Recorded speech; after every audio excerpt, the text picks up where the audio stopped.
අද අපි කතා කරමු කර්ල්ස්ලා නීල්ස් දාන එක ගැන. ඉතින් මම මේ ගැන මගේ YouTube channel එකේ වීඩියෝ එකක් කරා මට හිතුණා. ආයෙමත් මේක ගැන චුට්ටක් කියන්න ඕනේ. මොකද හැමෝම මේ දවස්වල අවුරුද්දට අලුත් නීල්ස් දාන ගමන් ඉන්න නිසා. ඉතින් ඔයගලන්ට පේනවනේ මම නම් නීල්ස් දාලා නැහැ. මම කියන්නම් මට වෙච්ච දේ මේ නීල්ස් දැම්මට පස්සේ.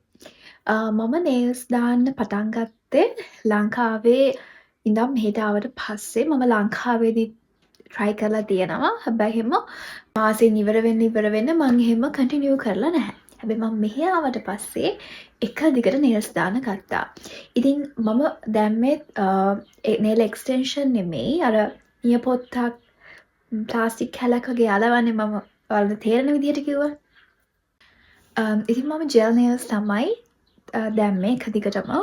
මම වැඩි කතාවක් නැතුව ඉක්මනට කියන්නම් මගේ නේල්ස් වල මොකද වුනේ කියලා. ඉතින් මගේ නේල් බෙඩ් එක සවුත් වුණා. ඒක තමයි වෙච්ච පළවෙනිම දේ. මොකද නේල් එක බෆ් කරනවා. එහෙම නේද? මම මේ සම්බන්ධව ලොකුවට දාන්නේ නැහැ. නමුත් මම තේරෙන විදිහට ඔයගලන්ට කියන්නම්. අර නේල් එක උඩ අපේ තියෙන ෂයින් එක අයින් කරනවා. මොකද එහෙම නැති වුණොත් අර ජෙල් නේල් එක අපේ නේල් බෙඩ් එකට හරියට අල්ලන්නේ නැති නිසා. මොකද ඒ ෂයින් එක සම්පූර්ණයෙන්ම යවුවට පස්සේ තමයි අර ජෙල් කලර් එක ඇප්ලයි කරන්නේ. ඉතින් මට වෙච්ච පළවෙනිම දේ තමයි මේ නේල් බෙඩ් එක සවුත් වුණා. ඒ කියන්නේ ඒකෙන් සිද්ධ වුණේ මගේ ගොඩක් සෙන්සිටිව් වුණා නේල් බෙඩ් එක. ඒ කියන්නේ කොහේ හරි මෙහෙම පොඩ්ඩක් වැදිච්ච ගමන් රිදෙන්න ගත්තා. ඊළඟට වෙච්ච දේ තමයි දැන් අපි නේල් එක ජෙල් නේල්ස් අපි අයින් කරලා අපේ නැචරල් නේල්ස් තියාගන්නකොට මේකේ තියෙන ෂයින් එක නැහැ. හරිම රෆ්. ඒ වගේම මං කිව්වා වගේ පොඩක් සෙන්සිටිව් වෙලා තියෙන්නේ. ඊළඟට වෙච්ච මට දේ තමයි ටිකක් වෙලා යනකොට නේල්ස් වැවෙන්නේ නැති වෙන තත්වයට එනවා. වැවෙන පාරට හැම පාරටම නේල් එක වැදිලා කැඩෙන්න බලනවා. මොකද මේ ඔක්කොම සෙන්සිටිව් වෙලා තියෙන්නේ අපේ නැචරල් නේල්ස්. ඒක තමයි වෙච්ච අනිත් දේ. අනිත් තමයි නේල් කලර් එක අර තියෙන ලස්සන රෝස පාට ෂයිනි කලර් එක අපේ නැචරල් නේල්ස් වලින් අයින් වෙලා යනවා. ඉතින් මට තිබුණු ලොකුම ප්‍රශ්නේ තමයි මම වීඩියෝස් කරනකොට ප්‍රොඩක්ට් රිවිව් කරනකොට මට මේ නේල්ස් පොඩක් ලස්සන තියෙන්න ඕනේ. ඉතින් අපි කියුටෙක්ස් ගෑවාට අපි නේල් පොලිෂ් සාමාන්‍යයෙන් ඇප්ලයි කරාට අර ඒ විදිහට නීට් එකට තියෙන්නේ නැහැ. ඉතින් ওই ප්‍රශ්න මට තිබුණා ලංකාවේ ඉන්නකොට. හැබැයි මම මෙහි ආවට පස්සේ මම එහෙම ගොඩක් ඉවෙන්ට්ස් වලට නැත්නම් ප්‍රොඩක්ට් රිවිව්ස් මම වැඩි කරන්නේ නැති නිසා මට ප්‍රශ්නයක් නැහැ. මට මගේ මේ විදිහට නෝමලි මගේ නේල්ස් තියාගෙන යන්න පුළුවන්. හැබැයි ඔයා හිම කෙනෙක් නම් ඔයාට පුළුවන් එක්කෝ නැචරල් නේල් පොලිෂ් ඇප්ලයි කරන්න. එහෙමත් නැත්නම් ඔයා කොහේ හරි යද්දී ඔයාලට පුළුවන් ප්‍රෙස් ඔන් නේල්ස් දාන්න. මම දැන් දැකලා තිනවා ලංකාවේ ගොඩක් සැලොන් වල මේ ප්‍රෙස් ඔන් නේල්ස් කියන එක තියෙනවා. එහෙමත් නැත්නම් ඔයාලට ෂෙයින් එකෙන් ඒ වගේ ඔන්ලයින් ප්‍රෙස් ඔන් නේල්ස් ගෙනල්ලා ඕගොල්ලන්ට මේක දාගන්න පුළුවන්. ඉතින් මම මේකේ වෙන ප්‍රොසෙස් එක හරියට කොහොමද කියන්න දන්නේ නැහැ. ඔයගොල්ලෝ කැමති නම් කියන්න මම මේ ගැන හොයලා ඔයාලත් එක්ක ෂෙයා කරගන්නම්.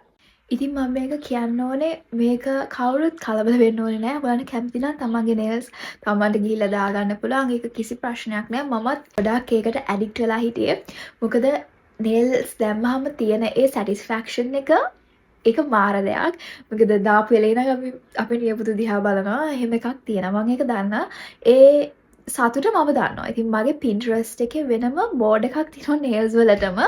මම ඉච්චර ආසාවෙන් කරපු දෙයක්. නමුත් මට හිතුණා ටික දවසක් යනකොට ටික දවසක් නෙමෙයි මම වයසට යනකොට මගේ නියපොතු මට නැතිම වෙලා යයි කියලා.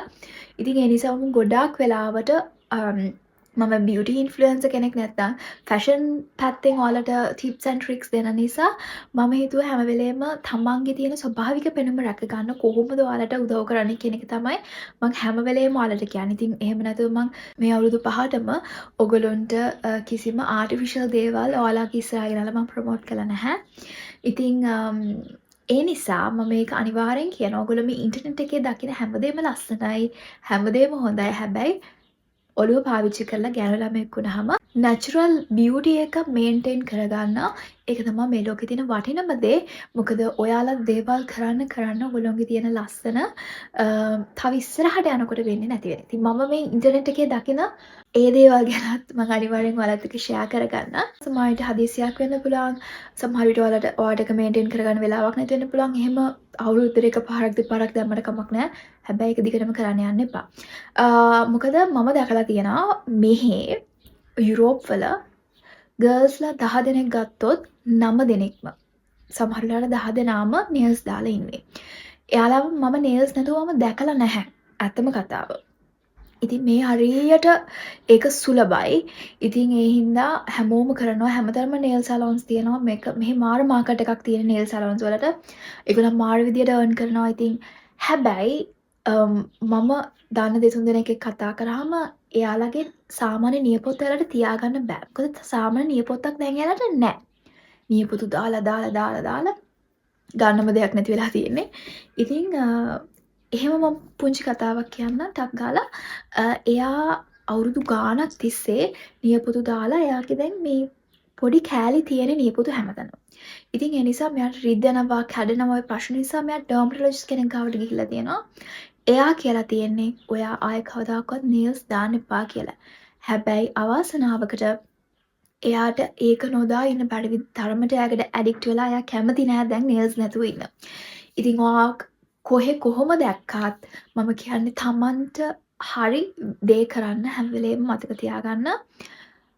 බියුටි ඉන්ඩස්ට්‍රි එකට ෆැෂන් ඉන්ඩස්ට්‍රි එකට මොන දේ ආවත් හැම වෙලේම තමන්ගේ හෙල්ත් එක තමන්ගේ ඒ නැචුරල් බියුටි එක තමයි අපි හැමදාම ආරක්ෂා කරගන්න ඕනේ.